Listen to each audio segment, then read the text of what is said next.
Hi guys, John T. I'm Jeff here. Welcome back to the channel.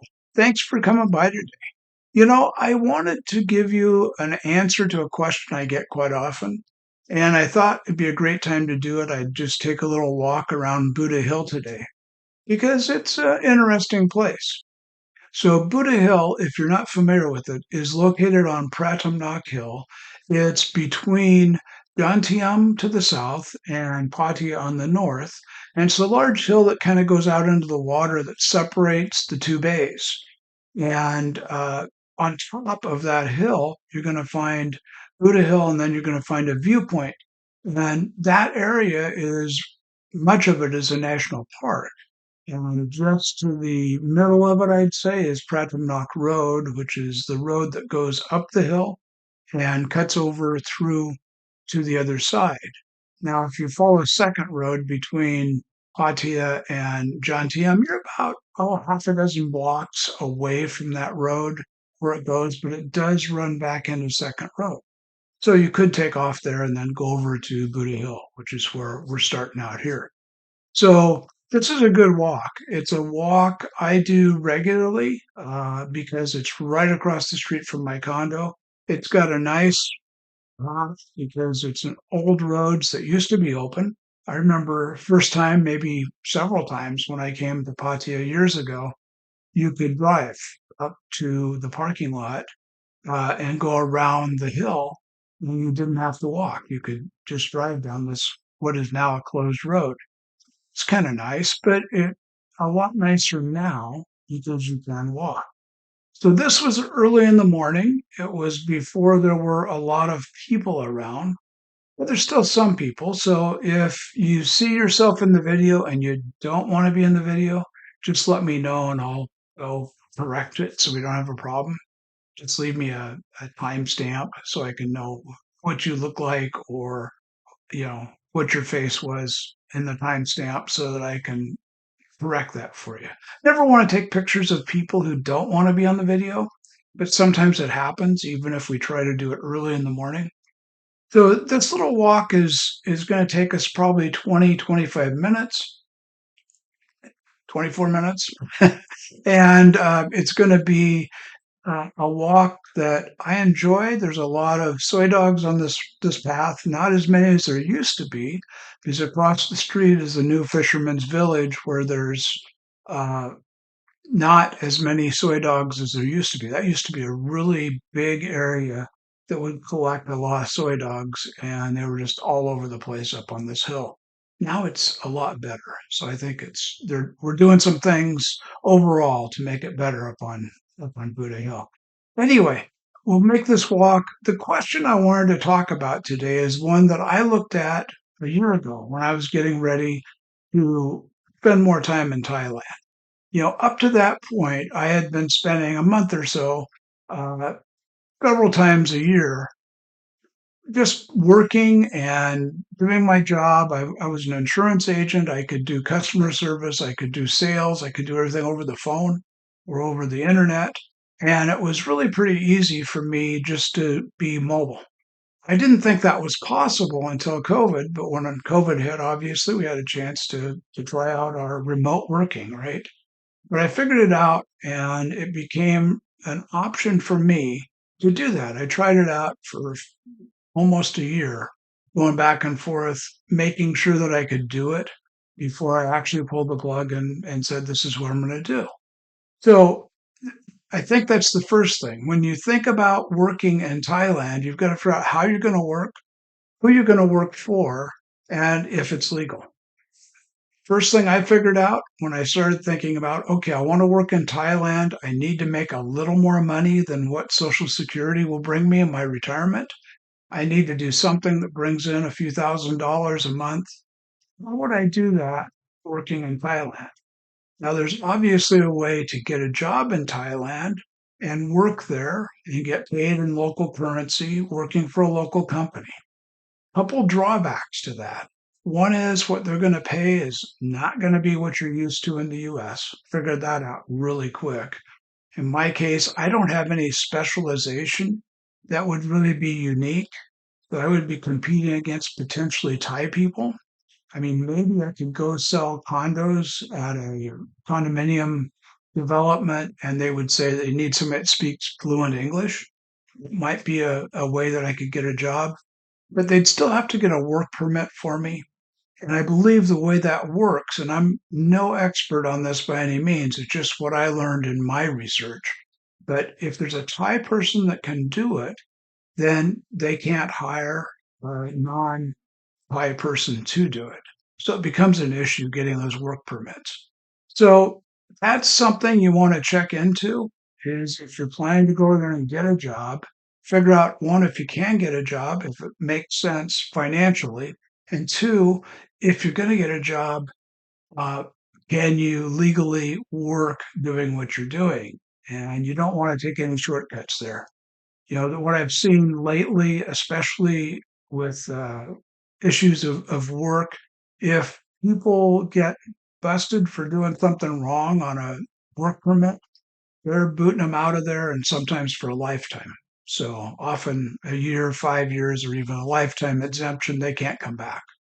So you want to make sure it's done right. You want to make sure it's done legally, and you want to make sure you have uh, everything, all the T's crossed and the I's dotted, and make sure it's right.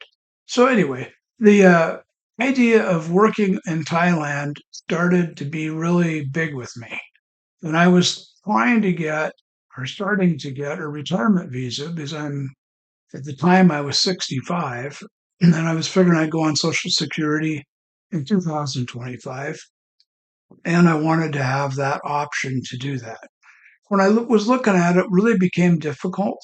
I could do a retired retirement visa, and I could meet all the requirements of that with my Social Security to have enough money coming in to do what I was doing. But I wasn't sure that I would have enough money coming in to live the way that I'm living right now. And that is part time in Thailand and part time in America. So that is the next issue, I guess, is do you want to live there full time? If you wanted to live full time in Thailand, I could probably get by on my Social Security because I have enough income coming in from that that I could live very easily. The cost to live in Thailand for me is someplace between 25 and 40% of the cost to live in America. Problem comes in that I wanted to go back and forth. So I've got a couple things going on there. I've got to keep a place, either rental or a house or something going on in America. I not to the point where I wanted to sell my car or my house yet. So I wasn't really ready to do that. And bigger than that, I have a grandson who I want to come back and see on a regular basis. And I wasn't ready to leave him without, you know, without doing that yet. He's 14 and, the age, that teenage stuff, it's tough. And he and I still spend a lot of time together. So I wanted to make sure that I was there to support him. So full time in Thailand for me was not really an option, but working for me was going to be a requirement. So I figured out I really couldn't get a job full time in Thailand for a couple of reasons there. And then figured out that the next problem was that I wasn't going to be able to get a retirement visa on a work permit. That doesn't really go together with what I was doing. As an insurance agent, I could sell insurance, I could service my customers, I can work at night because our times are almost backwards, being 14 or 15 hours different. And I could get a lot of work done between those night hours and still have all day to do things around Thailand.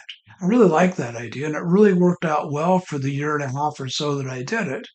But I wanted to make sure I could do it and do it legally. I was at the point where every time I'd be sitting at a restaurant or a bar and I'd say, well, I got to go work, I'd start to go, wait a minute, did I just say work? I can't say work, right? And it was one of those things where I was getting nervous about what I was saying. So I started, stop, don't do that anymore, Jeff. And just started, somebody say, where are you going? It's 8:30, 9 o'clock at night. What are you doing? I said, I got to go do things. got a call to do with my friend in America. And of course, that's, early morning here in America at 9 o'clock in Thailand. So anyway, I decided that I needed to do something different and I started looking at all the options. I went to my attorney, who's really good. If you need an attorney, he's an American attorney in Thailand. So let me know. I can refer him to you. But I started talking to him about it, and he was kind of shaking his head, saying, I don't know. And then I started talking to a couple of visa people who just strictly do visa. They're both great people, great knowledgeable people in Pattaya. And both of them were gone. There's really not a way to do what you want to do. And I became pretty frustrated with that because I was having difficulty figuring out where I could do this and make it work. Well, I figured out fairly quickly it really wasn't going to work. I was going to have to give up something in my mix. And that was pretty depressing. And then in late July, early August, I was talking to one of the visa guys. He said, there's this new destination Thailand visa, and they have a digital nomad category that you can get a 5-year visa with a 180-day stay, and you have multiple entries. And you can renew it if you have to. If you're here over 180 days, you can renew it once without leaving the country. But if you go in and out of the country, you could just get it stamped every time you go through the airport. So I started thinking about that, and it made sense real quick. So I went into the Thai visa website and started doing some research on it. The guy I talked to, he knew a little bit about it, but it's not a visa that was available for him to help with because it was online and the Thai government had said, you need to do your own thing. So I started doing the research on it, found out that what I was doing, as long as I wasn't earning money in Thailand, I wasn't collecting money from customers in Thailand or getting paid from a company in Thailand, that I could be a digital nomad. Now, I had figured out how to be a digital nomad, like I said, during COVID, but it wasn't something that I really, how was I going to prove that I was a digital nomad? I'd never really done that. So I looked at a couple of ways to do that, and then I read through the requirements of the digital nomad visa and figured out that, if you have a job and you have a company that will say you have a job that's capable of being done remotely, you have an income, you have customers or, a contract, you have to have a contract with the company, then it's possible to do this. Well, in my case, I work for myself. I'm truly independent, an independent insurance agent. So I had to come up with a contract from my LLC and then provide all the documents, contract, my LLC incorporation, my everything that I had to do that they were going to ask for. It took me a few days to do. Once I had that information together, I went in and started the process in the e-visa system, and it was really pretty easy. This was a matter. The biggest problem I had was that they only had a place to upload one or two documents at a time. Oh, there's my condo. Just want to know right there, that big tall one. So, but that's the vision condo. So anyway, the moral of the story was I figured out that wasn't going to work too well. So I had to figure out how to do things a little bit differently. And I had to, go in and make myself a contract for my company, for myself. It said I was capable of working digitally. I had to do some certification. I had to do a few things. So I had about 6 or 8 documents that needed to go. I could only upload a couple at a time in the system. We went back and forth for about the month of August, I guess.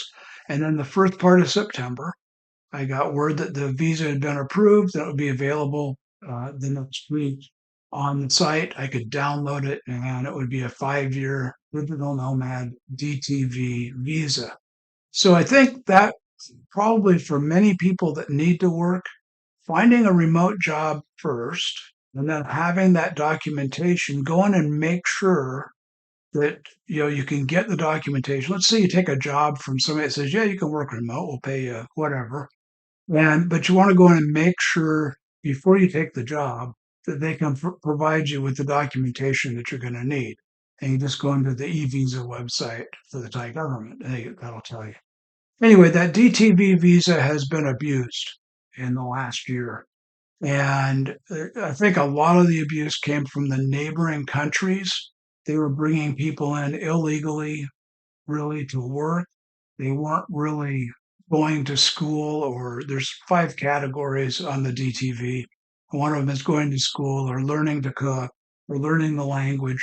There's a lot of things there that people were probably coming into the country illegally, working, and then they got busted.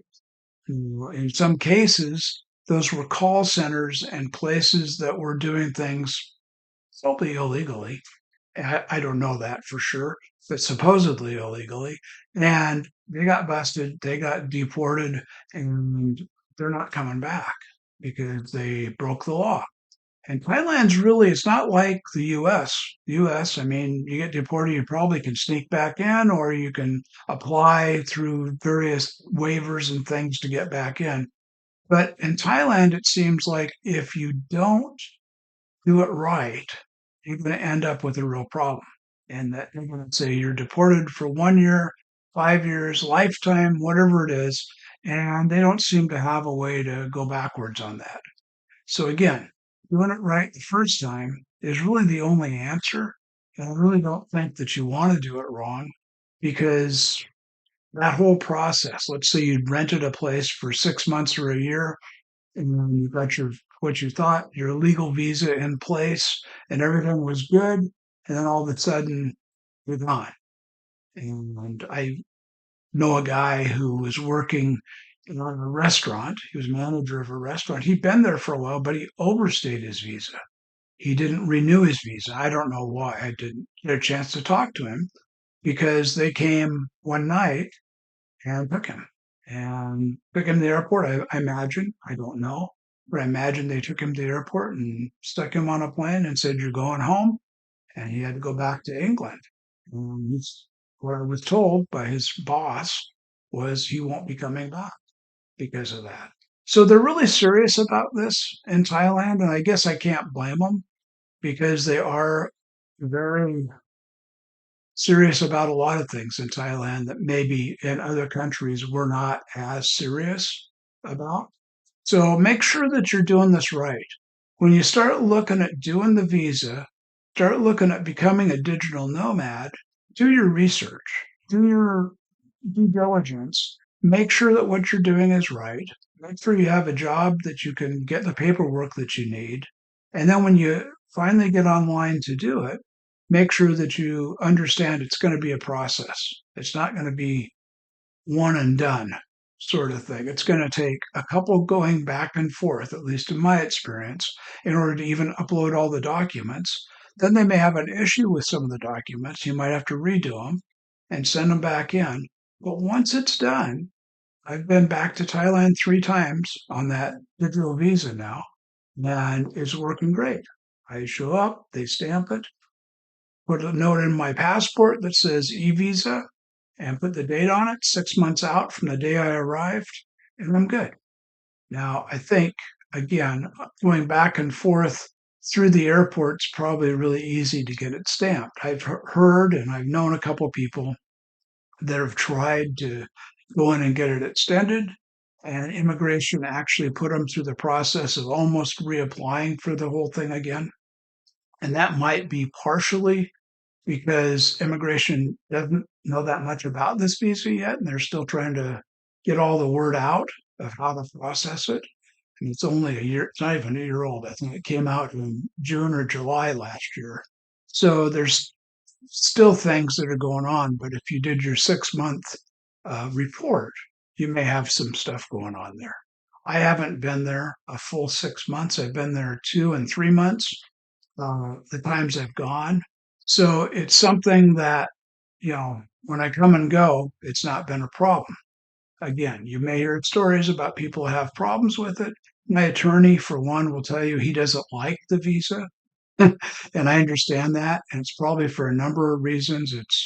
It was developed differently than the normal Thai visas, and he doesn't like the fact that there's this ambiguity in there, which I guess from an attorney standpoint is maybe a little bit different than from my standpoint as a digital worker, right? So being a digital nomad has some advantages, especially in Thailand. I think, the cost of living is much less.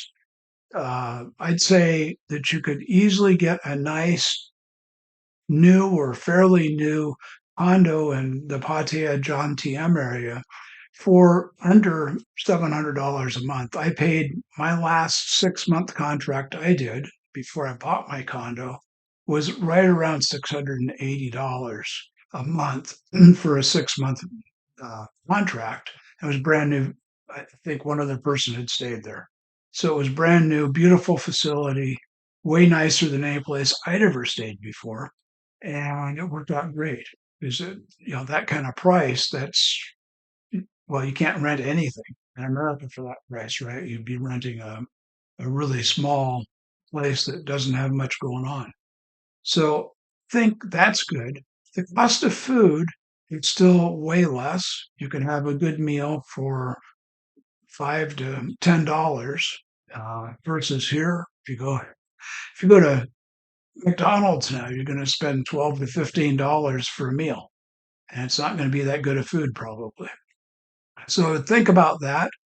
And then if you start looking at everything that you do, all the things are going to be less. Now, the one thing I'd warn you about is you can't come to Thailand living there for more than, several months and live the way that you do when you're a tourist in Thailand. Being a tourist in Thailand, you can go out and do a lot of things that don't make sense because you're there for a short time. You're on vacation, you're on holiday, you're having fun. You're doing things that you normally wouldn't do at home. You're living in a lifestyle. Maybe you're going out to eat more often. Maybe you're taking tours. Maybe you're going out to the bars way more often than you normally would.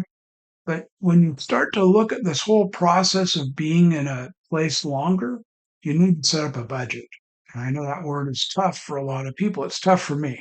I don't like living on a budget, but I figured out fairly quickly that if I didn't kind of put some limits on myself, then it was going to be very hard.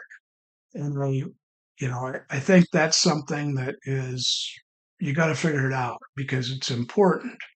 Now, living the lifestyle that you're going to live, the way I do it is I say I'm going to spend X amount of baht each day, and then at the end of the week, if I have a bunch left over, which I normally do because I don't spend as much as I think I'm going to spend each day, but at the end of the month or end of the week, I can go out if I say, okay, I want to go to the bar tonight, or I want to go out to whatever and do whatever, have a nice meal and drinking a bit. I can do that because I've got the cash to do it. I think there's an easy way to do everything. And budgeting to me doesn't mean tracking and everything else. It just means I say, this is how much I'm going to spend. And if I've got leftover, I can go do something else. Now, maybe that'll work for you. Maybe it won't, but it's the way I do it. That seems to work pretty good. The other issue you're going to have that you've got to remember is that there's more expense moving around doing things because there are going to be times you need to go or want to go someplace, and you're going to have to rent a car or get a person to drive you. I don't drive in Thailand. I don't read the road signs. I'm not going to drive where I can't read the road signs. And I think that's a good way to do it. But, for 1,500 baht a day, 2,000 baht a day, you can easily get a car to take you wherever you need to go. You might have to pay some gas beyond that, but that's just a good way to go.